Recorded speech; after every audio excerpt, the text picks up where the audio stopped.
Hello friends, నా పేరు advocate Nagendra బాబు కప్పెర. ఈరోజు ఈ వీడియో చేసే ఉద్దేశం ఏంటంటే, నా దగ్గరికి రీసెంట్గా ఒక అతను ఒక కేసు నిమిత్తంగా వచ్చాడు. అతనికి ఎన్ఏ యాక్ట్ కేసు అంటే చెక్ బౌన్స్ కేసులో నోటీసులు వచ్చినాయంట.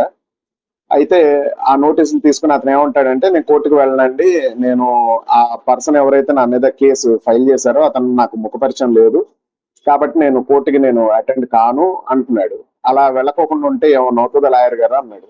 జనరల్ గా మనలో కూడా చాలా మందికి అలానే కోర్టు నుంచి నోటీసులు వచ్చినప్పుడు కోర్టుకి అటెండ్ కాకోకుండా ఉంటాం. సో అలా చేయటం వల్ల మనకి ఏమవుతుందంటే, సివిల్ కేసు అయితే గనక, సివిల్ కానీ ఫ్యామిలీ కేసు కానీ అయితే గనక మనం ఎక్స్పర్టీ అయ్యే ప్రమాదం ఉంటుంది. అదే క్రిమినల్ కేసు అయితే ఇది ఇంకా ప్రమాదకరమైంది.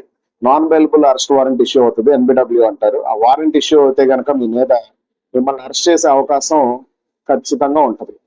మీ మీ మీద ఎవరైతే కేసు పెట్టారో ఆ పర్సన్ పోలీసు వాళ్ళని తీసుకొచ్చి మిమ్మల్ని అరెస్ట్ చేయించవచ్చు.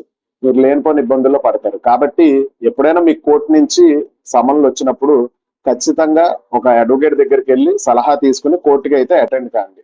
అంతేగాని నాకు ఆ కేసుకి సంబంధం లేదు, నేను నిర్దోషిని కాబట్టి నేను వెళ్ళను అని చెప్పనని ఇంట్లో మాత్రం కూర్చోవద్దు. ఖచ్చితంగా కోర్టుకి అటెండ్ అవ్వండి. మీకు ఒకవేళ లాయర్ని పెట్టుకున్న స్తోమత లేకపోతే గనక కోర్టులో జడ్జి గారిని అడగచ్చు. ఇలాగ లాయర్ని పెట్టుకున్న స్తోమత నాకు లేదంటే మీకు అక్కడ లీగల్ సర్వీసెస్ అథారిటీ వాళ్ళకి రిఫర్ చేస్తారు. అక్కడ మీరు ఫ్రీగా ఒక లాయర్ గారి సహాయం పొంది మీరు ఆ కేసు వాదించుకుంటానికి కుదురుతుంది. ఓకేనా friends? Thank you so much. ఈ వీడియోని మీకు తెలిసిన వాళ్ళందరికీ షేర్ చేయండి.